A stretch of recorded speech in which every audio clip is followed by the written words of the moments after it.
নমস্কার বন্ধুরা, welcome back to my channel easy recipe.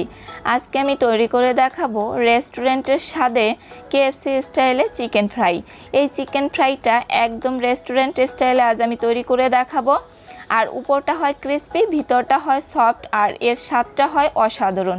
খুব সহজে আজ আমি এই কেএফসি স্টাইলে চিকেন ফ্রাইটা আপনাদের করে দেখাবো। বেশি উপকরণের প্রয়োজন নেই, ঘরে থাকা অল্প কিছু উপকরণ দিয়ে খুব সহজে বানিয়ে নেওয়া যায় এরকম স্বাদের কেএফসি স্টাইলে চিকেন ফ্রাইটা। যারা ক্রিস্পি চিকেন ফ্রাইটা তৈরি করতে পারেন না ঘরে, তারা অবশ্যই আজকের রেসিপিটা ফলো করে তৈরি করে নিতে পারেন। আর রেস্টুরেন্টের স্বাদকেও হার মানিয়ে দেবে আজকের এই চিকেন ফ্রাইটা। তাহলে চলুন কিভাবে আজকে আমি এই কেএফসি স্টাইলে ক্রিস্পি চিকেন ফ্রাইটা তৈরি করি। তো এর জন্য একটা মিক্সিং বলে আমি এখানে 8 পিসের মতো লেগ পিস নিয়েছি। আপনারা চাইলে থাই পিস অথবা মুরগির মাংসের যে কোনো পিস আপনারা এখানে ব্যবহার করতে পারেন। আজকে এই চিকেন ফ্রাইটা করার জন্য আমি স্কিন সহ চিকেন নিয়েছি। যারা স্কিনটা পছন্দ করেন না, সেক্ষেত্রে স্কিনটাকে অ্যাভয়েড করেও কিন্তু চিকেন ফ্রাইটা করে নিতে পারেন। আমি এই মাংসগুলোকে ভালো করে ধুয়ে পরিষ্কার করে জলটাকে ঝরিয়ে নিয়েছি। অবশ্যই ভালো করে জলটাকে ঝরিয়ে নিতে হবে। আর সাধারণত রেস্টুরেন্ট স্টাইলে যদি কেএফসি স্টাইলে এই চিকেন ফ্রাইগুলো করতে চাই, তাহলে কিন্তু এখানে স্কিন সহ নিতে হবে। আর রেস্টুরেন্টেও কিন্তু স্কিন সহ এই চিকেনটা ব্যবহার করে থাকে। এর মধ্যে আমি 1 চামচ আদা বাটা, 1 চামচ রসুন বাটা, হাফ চামচের মতো লবণ, হাফ চামচের মতো গোলমরিচের গুঁড়া, 1 চামচের মতো সয়া সস, 1 চামচের মতো ফিশ সস। যাদের হাতের কাছে ফিশ সস নেই তারা না দিলেও হবে, তবে রেস্টুরেন্ট স্বাদে করতে চাইলে এখানে ফিশ সসটা অবশ্যই ব্যবহার করতে হবে। 1 চামচের মতো টমেটো সস, 1 চামচের মতো শুকনো মরিচের গুঁড়া, 1 চামচের মতো জিরার গুঁড়া, 1 চামচের মতো ধনিয়ার গুঁড়া, আর দিয়েছি হাফ চামচের মতো মিক্সড হার্ব। এটা হাতের কাছে না থাকলেও না দিলেও হবে, তবে রেস্টুরেন্ট স্টাইলে করতে চাইলে এখানে মিক্সড হার্ব এবং ফিশ সস অবশ্যই ব্যবহার করতে হবে। এবার ভালো করে মশলাগুলোকে আমি মাখিয়ে নিয়েছি। আর মাখিয়ে আমি এখানে 1 ঘন্টার জন্য রেস্টে রেখে দেব। আপনাদের হাতে যদি সময় না থাকে না দিলেও হবে, তবে রেস্টে রেখে দিলে এই মশলাটা মাংসের ভিতর ঢুকতে পারবে, আর এতেও করে কিন্তু এই কেএফসি চিকেন ফ্রাইটা অনেক ভালো হবে। তো আমি 1 ঘন্টার জন্য রেস্টে রেখে দিয়ে অপর সাইডে একটা মিক্সিং বলে এখানে আমি 1 কাপের মতো তরল দুধ নিয়েছি। আপনারা এখানে যে কোনো প্যাকেট জাতীয় দুধও ব্যবহার করতে পারেন। তো এর মধ্যে আমি দিয়েছি 1 চামচের মতো ভিনেগার। এই ভিনেগারটা দিয়ে আর এই দুধটাকে দিয়ে আমি এখানে বাটার মিল্ক তৈরি করে নিব। ঘরে এইভাবে কিন্তু খুব সহজে বাটার মিল্ক তৈরি করে নেওয়া যায়। এখানে আমি 1 কাপ দুধের মধ্যে 1 চামচ ভিনেগার দিয়ে এভাবে একটু নেড়ে চেড়ে খুব সহজে এভাবে কিন্তু বাটার মিল্কটা তৈরি করে নিয়েছি। এবার একটা সাইডে রেখে দিয়ে একটা মিক্সিং বলে একটা ডিম আমি নিয়ে নিচ্ছি, আর এই ডিমটাকে ভালো করে ফেটিয়ে নিব। রেস্টুরেন্ট স্বাদে যদি আমরা এই ক্রিস্পি চিকেন ফ্রাইটা করতে চাই, তাহলে কিন্তু অবশ্যই বাটার মিল্কটা ব্যবহার করতে হবে। হাতের কাছে না থাকলেও শুধু আপনারা এখানে জল ব্যবহার করে কিন্তু উপরের লেয়ারটাকে কোডিং করে নিতে পারেন। তো আমি ডিমটাকে ফেটিয়ে এই বাটার মিল্কের ভিতর দিয়ে ভালো করে একসঙ্গে মিশিয়ে নিব। আর এটাকে মেশানো হয়ে গেলে একটা সাইডে রেখে দিয়ে আমি যে চিকেন ফ্রাইটাকে কোডিং করব, এর জন্য একটা পাত্র নিয়ে নিব। তো অবশ্যই আপনারা এই বাটার মিল্কটা নেওয়ার চেষ্টা করবেন। আর এটাকে আমি ভালো করে মিশিয়ে নিয়েছি, এবার রেখে দিচ্ছি। আর একটা পাত্রের মধ্যে এখানে আমি 2 কাপের মতো ময়দা নিয়েছি।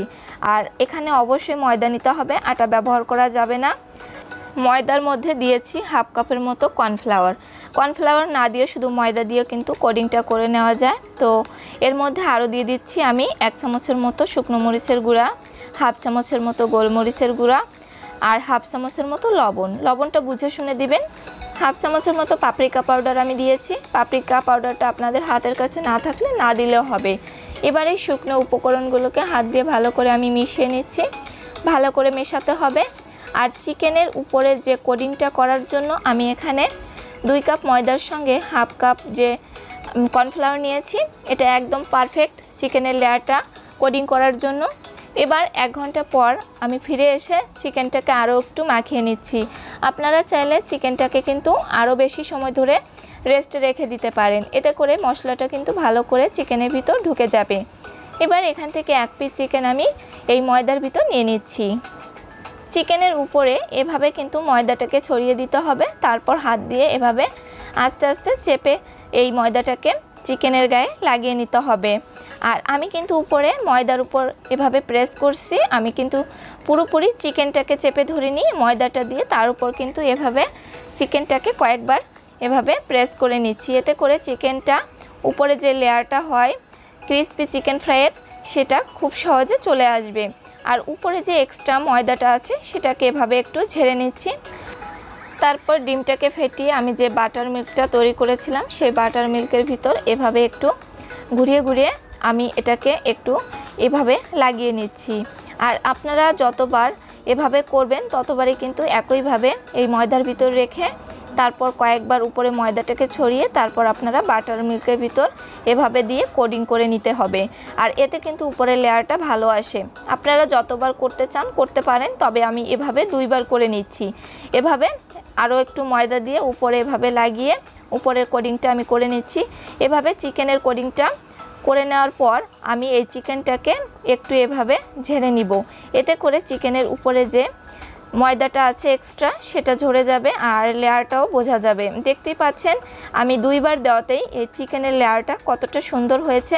আর এই চিকেনের লেয়ারটা দেওয়ার পরপরই আপনারা কিন্তু গরম তেলে ভেজে নেবেন। আর এভাবে আমি আপনাদের একটু দেখানোর জন্য এভাবে তৈরি করে নিচ্ছি। আর বেশি সময় ধরে এই চিকেনটাকে এভাবে কোডিং করে রাখার পর যদি প্লেটে রেখে দেন তাহলে কিন্তু এই চিকেনের শেপটা নষ্ট হয়ে যাবে। উপরে যে কোডিংটা আছে সেটা কিন্তু একদমই নষ্ট হয়ে যাবে। একইভাবে আরও একটা চিকেন আমি কোডিং করে নিচ্ছি আর আপনাদেরকে দেখিয়ে দিচ্ছি। এভাবে কিন্তু ময়দার ভিতর দিয়ে তারপর কিন্তু বাটার মিল্কের ভিতর এভাবে ডুবিয়ে তারপর কোট করে নিতে হবে। আপনারা উপরের লেয়ারটা যদি আরও একটু ক্রিস্পি করতে চান তাহলে কিন্তু 2 থেকে 3 বারও দিতে পারেন। আর প্রথম ব্যাচে ভাজার জন্য এখানে আমি 4টা চিকেন রেডি করে নিচ্ছি, একসঙ্গে ভাজা যাবে না। আর এভাবে কোডিং করার পরপরই কিন্তু এগুলোকে ডুবো তেলে ভাজতে হবে। আর এখানে আমি ডুবো তেলে ভাজার জন্য চুলায় একটা কড়াইতে পর্যাপ্ত পরিমাণে তেল ভালো করে গরম করে নিয়েছি। যখন দেখবেন এরকম বুদবুদ করে উপরে বলক উঠছে তখন বুঝবেন এই তেলটা ভালো করে গরম হয়ে এসেছে। তারপরে কিন্তু চিকেনটাকে দিতে হবে। আর একদম নর্মাল তেলে কিন্তু চিকেনটা দেওয়া যাবে না। তেলটা যদি ভালো করে গরম না হয় তাহলে চিকেনটাকে দিলে উপরে লেয়ারটা খসে আসতে পারে। আর তেলটা ভালো করে গরম হয়ে যাওয়ার পর চিকেনটাকে ছেড়ে দিতে হবে।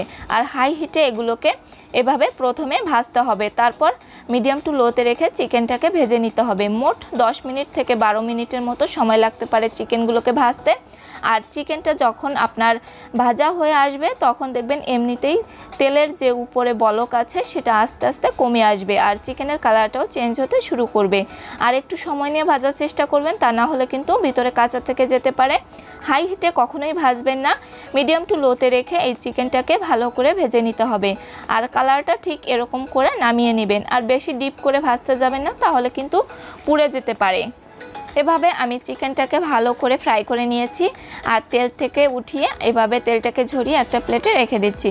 দেখতেই পাচ্ছেন কতটা ক্রিস্পি হয়েছে, উপরের লেয়ারটাও কিন্তু অসম্ভব সুন্দর এসেছে। এভাবে খুব সহজে কিন্তু আপনারা বাসায় KFC স্টাইলে বা রেস্টুরেন্ট স্বাদে এই KFC বা ক্রিস্পি চিকেন ফ্রাইটা করতে পারেন। খুব সহজে করা যায় অল্প কিছু উপকরণ দিয়ে। আর এভাবে যদি আপনারা একবার বাসায় তৈরি করেন তাহলে দেখবেন বাচ্চারা থেকে সবাই পছন্দ করবে খেতে। আজকে আমি যেভাবে এই KFC স্টাইলে চিকেন ফ্রাইটা করেছি আপনারা যদি একইভাবে আজকের রেসিপি ফলো করে এবং আমি যে টিপসগুলো আপনাদের বলেছি এই একইভাবে যদি আপনারা বাসায় তৈরি করে নেন, কথা দিচ্ছি একদম পারফেক্ট হবে এই চিকেন ফ্রাইটা। আর ক্রিস্পি চিকেন ফ্রাইটা খেতে কিন্তু দুর্দান্ত লেগেছিল। অবশ্যই বাসায় ট্রাই করবেন অল্প কিছু উপকরণ দিয়ে। এভাবে একবার হলো বাসায় তৈরি করে বাচ্চাদের দিবেন, তারা কিন্তু খুব পছন্দ করবে। উপরের লেয়ারটা হয় অনেক ক্রিস্পি, রেস্টুরেন্ট স্বাদকেও হার মানাবে এভাবে যদি বাসায় আপনারা তৈরি করে নেন। আজকের রেসিপিটি যদি ভালো লেগে থাকে অবশ্যই ভিডিওটিতে একটি লাইক দিবেন, রেসিপিটি শেয়ার করবেন আপনাদের ফ্রেন্ডস এবং ফ্যামিলির সঙ্গে এবং কমেন্ট করে জানাবেন। ইজি রেসিপি চ্যানেলটিকে সাবস্ক্রাইব করে পাশে থাকা বেল আইকনটিকে প্রেস করে দিবেন।